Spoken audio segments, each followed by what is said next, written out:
again, I'd like to introduce you to our webinar today, which is Blinded by Sugar and is going to be presented by Dr. James Muecke AM. Dr. James Muecke is an ophthalmologist based at the Royal Adelaide Hospital in Adelaide.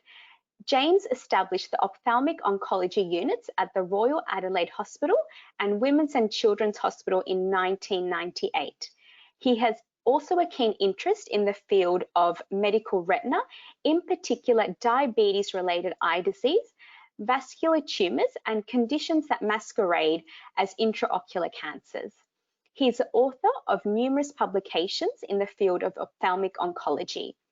James has taught ocular oncology in 10 countries in Asia and is the founding chairman for Sight for All, a non-for-profit organisation dedicated to fighting blindness in Australian mainstream and Aboriginal communities and the low-income countries of the world. James is the current Australian of the Year for his 30 years of humanitarian work. So James, I'd like to welcome you onto today's webinar. I think he's going to be turning on his webcam soon, which will come very soon, I think so. We might be having a couple of, there we go. Hi, James, how are you? Hi, Delaney, good, thank you. That's good. So I'll let you, I'm very keen to hear what you have to say. Absolutely, Delaney, thank you so much for that lovely introduction, and thank you to Nib as well and to the Macular Disease Foundation for hosting the webinar today, and to all the people who've come along to listen. So I'll go ahead and share my screen now so we can get started. Ooh. Can you send through the, is my screen? Yes, so, yes, we can see your screen. Ah, good, okay.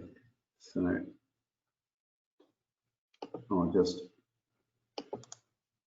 commence the presentation now. So yeah, thanks again. So as Delaney said, I'm an ophthalmologist, and I suspect many of the people listening today have been to see the ophthalmologist. And I've been an ophthalmologist for 30 years. I started my training 30 years ago. And for 30 years, I've been dealing with the consequences that diabetes inflicts on the eyes. In fact, every year, I'm seeing more and more patients who are losing vision, even going blind due to their diabetes, in particular type 2 diabetes, which makes up about 90% of cases, and is a largely preventable dietary disease related to the consumption of too much sugar in our modern diet.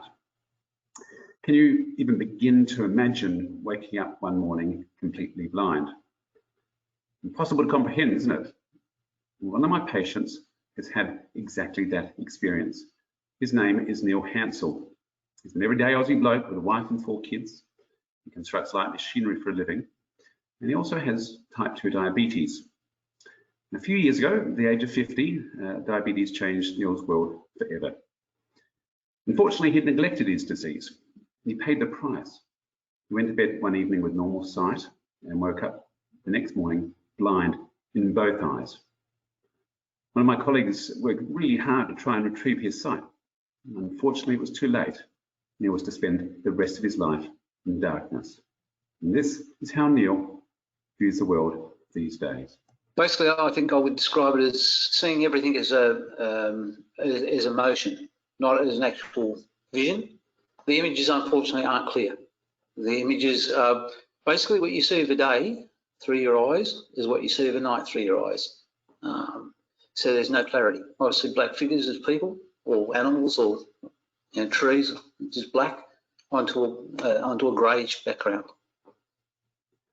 Neil lost his driving licence. He lost his independence, and he lost his ability to teach the javelin, which was his hobby. In fact, it was a passion that gave him tremendous joy. But the thing that upsets Neil the most is that he can no longer see the beautiful smiles on the faces of his wife and grandkids. This is a picture of Neil's wife and 2 of his grandkids. This is how he should see them, and this is the reality. Neil has been irreversibly blinded by sugar. And sadly, Neil's not alone. He's just one of over 100,000 Aussies with sight-threatening eye disease due to diabetes. So how does diabetes threaten the sight? It damages the blood vessels throughout the body, including the retina, which is the light-sensitive layer of tissue at the backs of our eyes. Now, this is a picture of the central vision area of the retina in a patient with type 2 diabetes. So the central vision area, obviously, is the macula. So diabetes can cause bleeding inside the eyes that can take away the eyesight in an instant. and sometimes permanently. This is that same eye a short time later, and you can see the bleeding involving the macula, and clearly that patient would have lost a tremendous amount of vision. So the important point here is that nearly all of the loss of vision and blindness due to diabetes is preventable or treatable, something like 98%. And yet to avoid the blinding consequences of this disease, patients with diabetes need to have their eyes checked on a regular basis.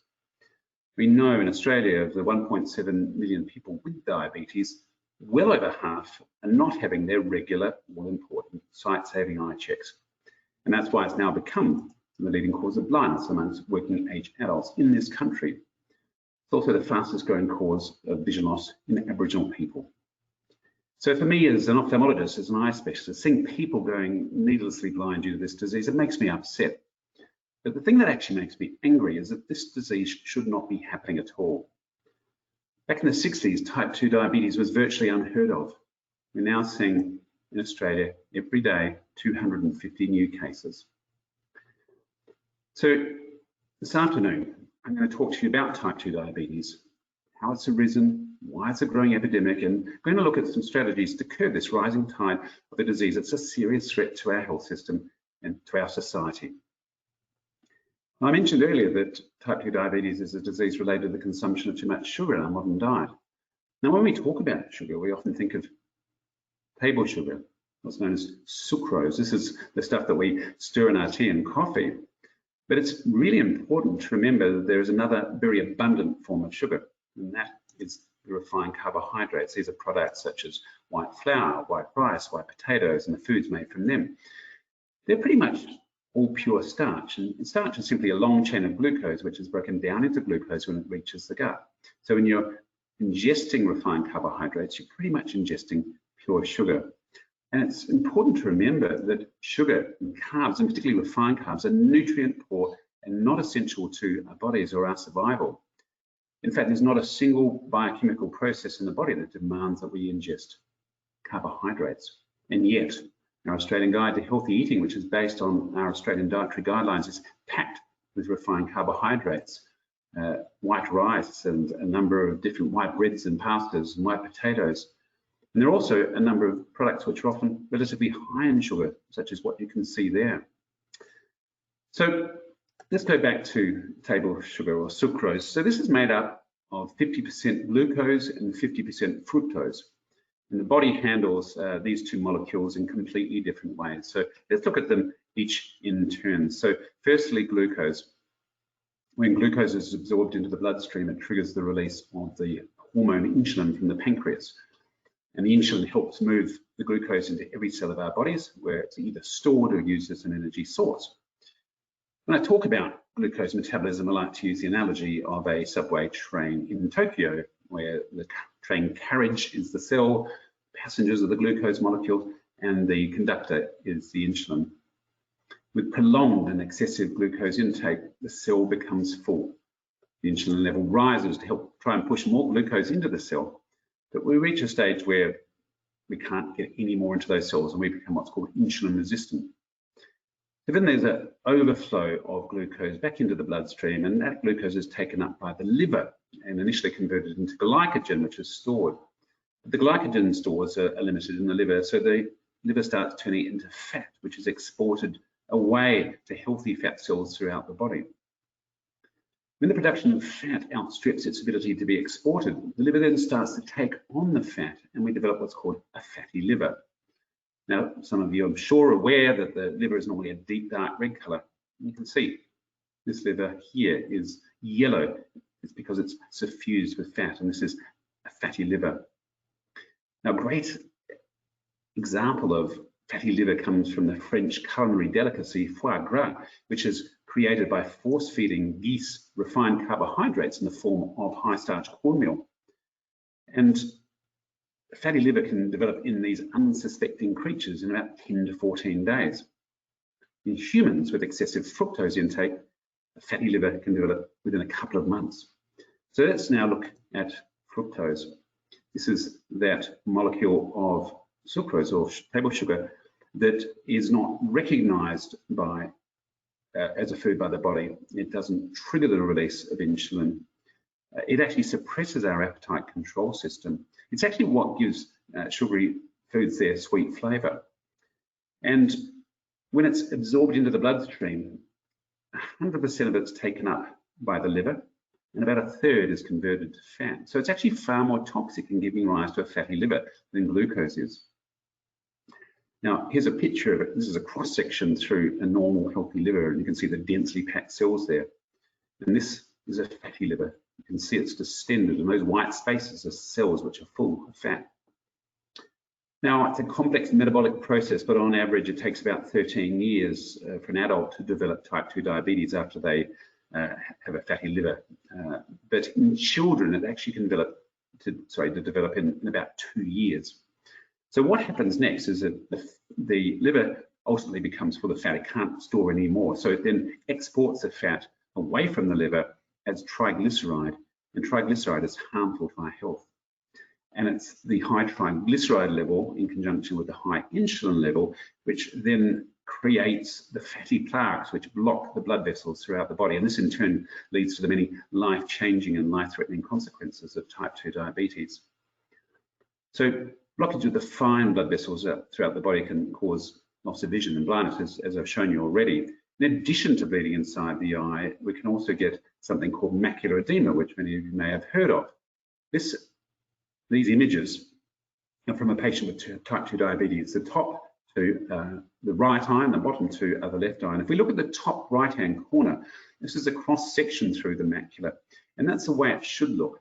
Now, the image directly below that is, you can see that little mound at the very center of the macula, and that's because there is swelling gathering in the retinal tissue there, because diabetes causes damage to the fine blood vessels of the macula, and fluid can then seep out into the tissue of the retina, causing distortion and blurred vision.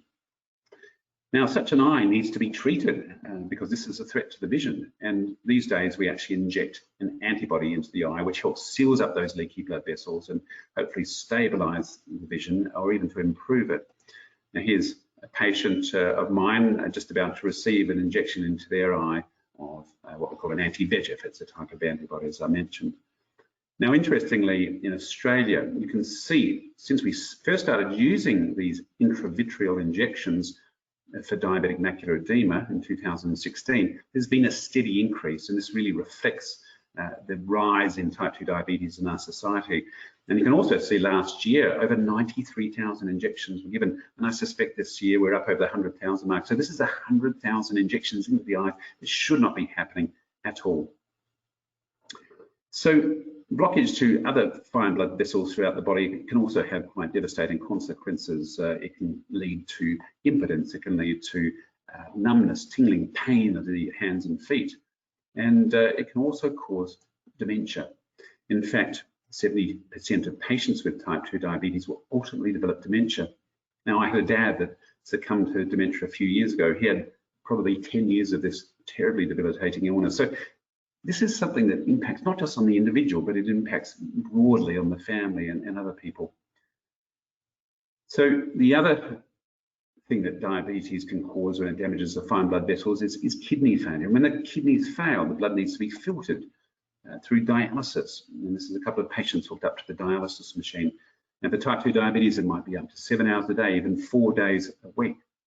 And I've calculated that every year in Australia, about 4.5 million hours are spent, patients with type 2 hooked up to the renal dialysis machine. So this is time lost to their family and friends, to the things that they love to do, to their workplace. So this is truly lost time. Now, damage to the larger blood vessels and major blood vessels of the body can also have devastating consequences. The second most feared complication of type 2 diabetes is gangrene, and this is a gangrenous foot of a patient with type 2. And of course, such a foot is going to need to be amputated. Every year in Australia, there are over 4,000 amputations performed for patients with type 2.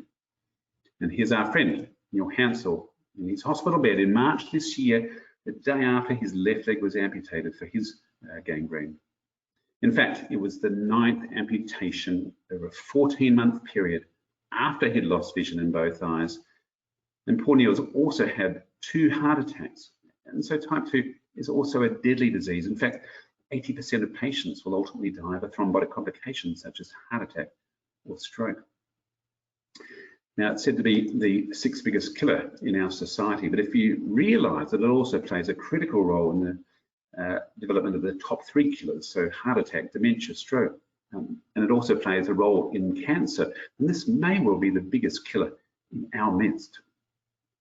And if we look at the current pandemic situation, in the first 4 months of the outbreak, there were 102 deaths due to COVID-19, and this is a tragedy, of course, but in the same time period, over 5,000 deaths due to type 2. So these largely went unrecognised and certainly went unheralded.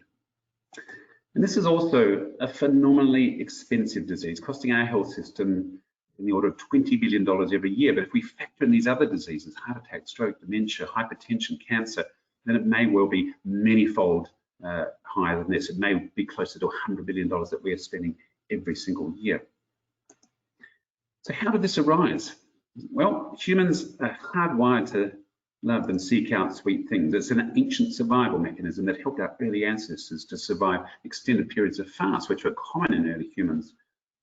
It also allowed them to avoid bitter and potentially toxic foods in their environment. Prior to the 1600s, sugar was an expensive commodity. It was the domain of healers and holy men, and an indulgence that could only be afforded by the wealthy and the powerful. Over the next 300 years, the rising availability and popularity of sugar due to the booming sugar trade led to diminishing costs, turning sugar from a luxury item to an everyday necessity. These days, sugar is cheap, and sugar is absolutely everywhere in our lives, isn't it? Well, things took a turn for the worst in 1980 when the dietary guidelines for Americans was released. In the decades after World War II, there was noted a rise in heart attacks, and this was thought to be due to a fatty diet, giving rise to fatty blockage of our coronary arteries. And so on no strong scientific evidence, the recommendation was to reduce our fats to 30%, and to compensate, we had to reduce our carbs to 60%. And rather than see a downturn in heart disease soared, along with it, type 2 diabetes. In fact, in the 40 years since those guidelines were released, there's been a 4-fold increase in type 2 across the globe. And this has been even more profound in some countries and communities.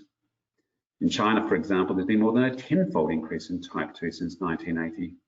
Now, this is somewhat paradoxical because the Chinese diet is high in refined carbohydrates in the form of white rice. But what's happened in Asia in recent years is rising sugar consumption, which is amounting to about 5% every year. And this diet has been absolutely devastating for the Aboriginal people of our land, in which there's been an 80-fold increase in type 2 in those 40 years since 1980. And I have no doubt that the diet high in sugar, refined carbohydrates and ultra-processed foods is driving this tragedy. And we're also seeing this as a big problem in some of the lower socioeconomic areas of Australia. Actually, this is just a picture of the Aboriginal and Torres Strait Islander Guide for Healthy Eating, which shows, once again, lots of products made from refined carbohydrates and some relatively high in sugar. So this is Greater Western Sydney. You can see the red areas to the west, which are the areas of the highest prevalence of type 2 diabetes, up to 15%. But if we also add in what we call pre-diabetes, these are patients who will likely go on to develop type 2 diabetes if they're not careful. 50% of the adults over the age of 24 in Greater Western Sydney have either type 2 or pre-diabetes for the first time in our history. I find that really quite concerning. And something I also find extremely concerning is that we're seeing this disease in our children. This is a disease that used to be called maturity onset diabetes. We're now seeing them in Aussie kids as young as 7. In fact, there are over 1,100 Aussie children and teens with type 2 diabetes. This is a global problem. In 2001, less than 3% of all cases of diabetes were due to type 2 diabetes, and in a 10-year period, this has risen to nearly half. And there's now close to 40,000 young adults with type 2 diabetes in Australia. And this is projected that will result in a loss of $3 billion of GDP by 2030 due to lost productive life years. And there's a very famous case in the United Kingdom of a 3-year-old girl who was diagnosed with type 2 diabetes. She had a diet which was high in sugary drinks. So what are we going to do about this enormous and growing problem? Well, if we're going to call it a dietary disease, well, there should be a dietary cure. It should be as simple as reducing our intake of sugar, of refined carbohydrates, and of highly processed foods. However, there are a number of factors that make this a more difficult thing to achieve, and I call them the 5 A's of sugar toxicity. This is a concept I came up with earlier in the year when I was trying to get my head around this whole world. And these are addiction, alleviation, accessibility, addition, and advertising. Let's go through these each in turn briefly. So firstly, addiction. Sugar is highly addictive. It's been shown to be as addictive as nicotine. Its consumption activates the reward center in our brains, leading to the release of the neurotransmitter dopamine. It's what makes us feel good. It's what makes us want to do it again. And it's what gives us those cravings. And like drugs, the more we ingest, the more we need to give us that feel-good hit. It becomes a vicious cycle. It's really hard to break. Second A is alleviation. We often use sugar to alleviate stress and to make us feel better when we're down.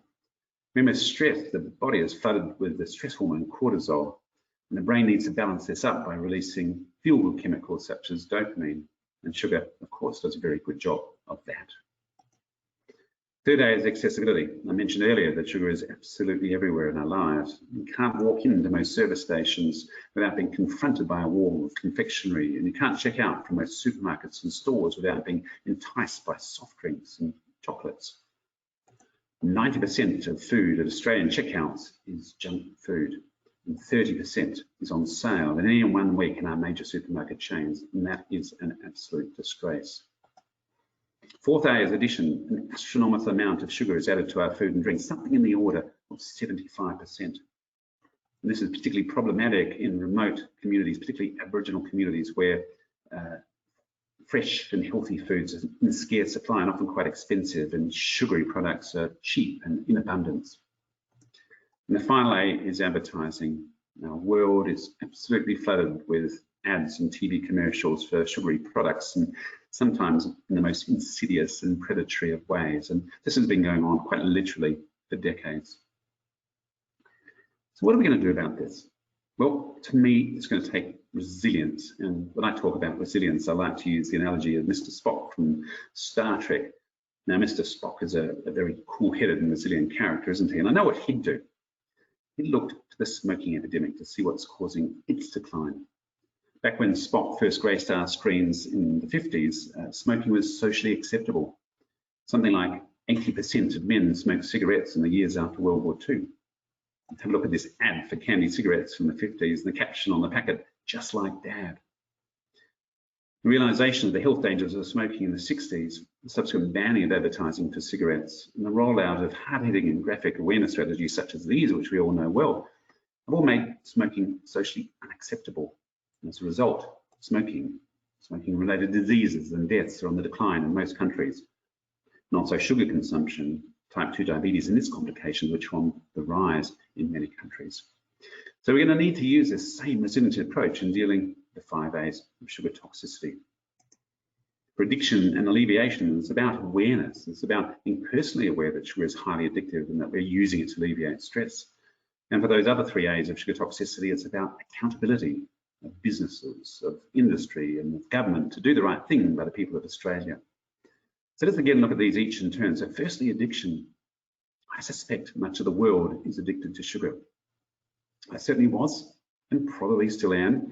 The thing that I love the most is ice cream. The bigger, the better. The worst punishment that I could receive as a child was to be sent to my bed after dinner without ice cream. And there's rarely been a day since when I have not had a bowl of this delicious treat. But I got a bit of a shock earlier this year when I found out that I had a fatty liver. That was a real surprise to me. And this is a picture of my fatty liver. So I immediately went into a sugar detox, which for me was giving up the soft drinks and fruit juices, the confectionery and chocolate, the biscuits and cake, and sadly, yes, the ice cream. And immediately went into some pretty unpleasant withdrawal symptoms, starting on day 1, headache, irritability, clouded thoughts, fatigue. It was actually much tougher than a coffee withdrawal, and the symptoms built up over the next few days, and the cravings were absolutely intense. But after day 3, things started to ease off, and now I can walk past the freezer after dinner and I don't have to reach in and grab an ice cream. Now, I'm what they call toffee, thin on the outside, fat on the inside. And for those of you who know me or who have seen me, I'm certainly not obese or overweight. And what's extraordinary, in the United States, there are now more thin, metabolically unhealthy people than there are fat, metabolically unhealthy people. And I suspect much the same is going on here in Australia. Now, so I'm not wanting to be hardline about this. I'm not wanting to be evangelical. I still want to be able to go out to dinner and enjoy a dessert, my main meal. I still want to be able to receive a mint chocolate frog for my birthday. And I still want to be able to enjoy occasional ice cream, just not every night. For me, it's been a physical dependency, but for many people, I suspect the addiction is much deeper, and we may need to engage helplines and self-help groups and psychological counselling, as we've done for nicotine and alcohol addiction. Second A is alleviation. Rather than reaching for that block of chocolate, why not do something healthy, like go for a walk, a run, a cycle, out in nature, somewhere beautiful, listen to your favourite musical playlist, or reach out to someone who's having a tough time, do a good deed. These have all been shown, scientifically to be as effective as sugar in triggering that dopamine reaction in the body to counter that stress reaction during anxious times. Now, third A is accessibility. Now, there are a number of strategies that we can engage here.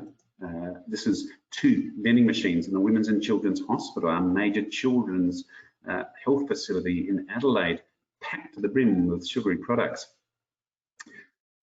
And this is 2 vending machines in the study area of Adelaide Medical and Dental School, our bastion of health, packed again to the brim with sugary products. So I wrote to the Dean of the Medical School. In fact, I've written to all of the major universities in South Australia. And at this point in time, I've only had a positive response back from UniSA. Another obvious thing would be to remove the sugary products from checkout counters, where they're preying on our addictions, they're preying on the vulnerable, and they're preying on our kids. Once again, I've written to a number of the major supermarket chains and stores in this country, and including meeting with Woolies and Coles.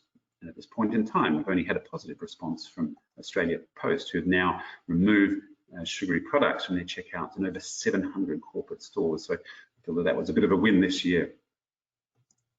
And this is a checkout counter in the Foodland store in Norwood with the packets of nuts. And so this is exactly the sort of thing we want to see at checkout. No longer this junk food that's preying on our addictions. So fourth A is addition. I'm not sure about you out there, but I can barely read those nutritional labels on the packets of food products, let alone understand them. They certainly don't tell us the amount of added sugar contained within. We need a clear front of label system to transparently tell us how much sugar is contained within that product. We actually have a health star rating system, which is flawed. It's flawed because it's voluntary. Only about 30% of manufacturers are actually using it. And there are also a number of inherently unhealthy products which get a healthy rating, and orange juice is one of these. A glass of orange juice has almost as much sugar as a glass of cola. And this is where the contentious issue of a tax or a levy on sugary products comes in. But there's some good reasoning and solid evidence behind it. If we look at sugary drinks, consumption in Australia increased by 30 years in the 10 years leading up to 2017. And sugary drink consumption has been most definitely linked to type 2 diabetes in many studies around the world. And a levy on sugary drinks has been shown to reduce purchase and consumption in 17 different countries to date. So it certainly makes sense to me. And the money raised in Australia every year would be over $600 million, which can then be used to fund health initiatives and inequalities that exist in our society. Finally, advertising. And there's another number of obvious things that you could do here. And one of those would be to remove TV commercials for sugary products during those hours where our kids are watching TV. Once again, they're preying on our children. And to remove ads for sugary products from government buildings and services such as buses and trams. Now, we need a far-reaching strategy to broadly raise awareness amongst the Australian public of the multitude of health dangers of excessive sugar and processed food consumption, not just obesity and type 2 diabetes, but also dental caries, tooth decay. 40% of 10 to 12-year-olds now have dental caries in their adult teeth. It's actually the leading cause of surgical admissions for children. But you know what? There's also some positive messages here. Type 2 diabetes is largely preventable disease, as I mentioned, but also it's also potentially reversible in many patients. There are now 3 proven methods that we can put type 2 diabetes into remission. This includes a very low calorie diet, a low carbohydrate diet, and bariatric surgery.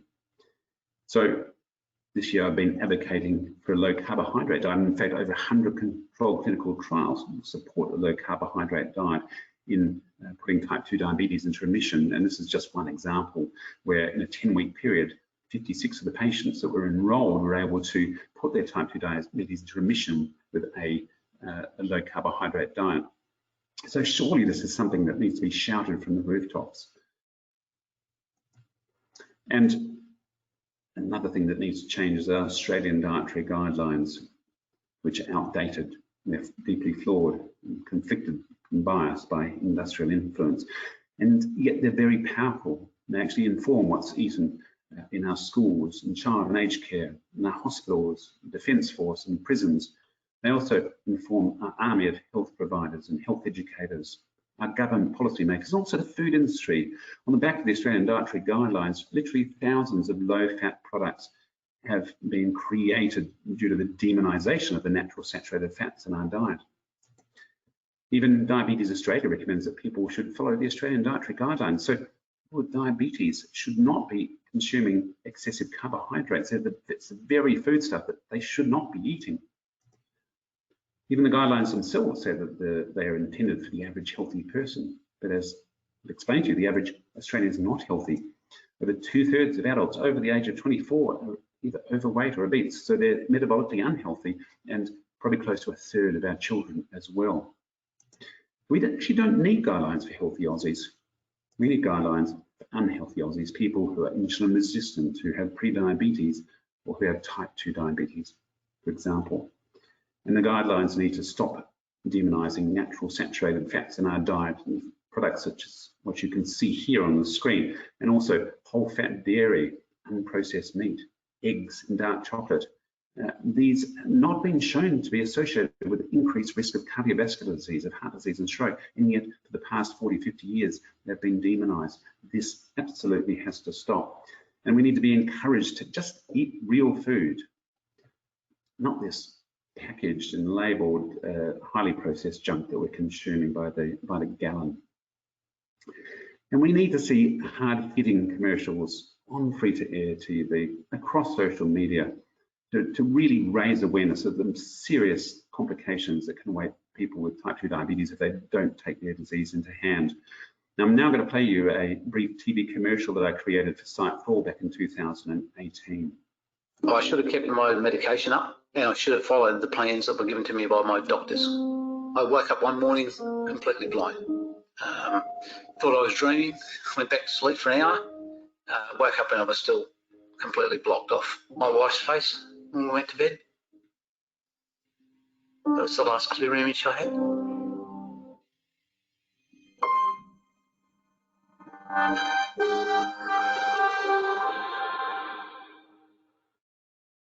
Pretty powerful ad, isn't it? A powerful 30 seconds.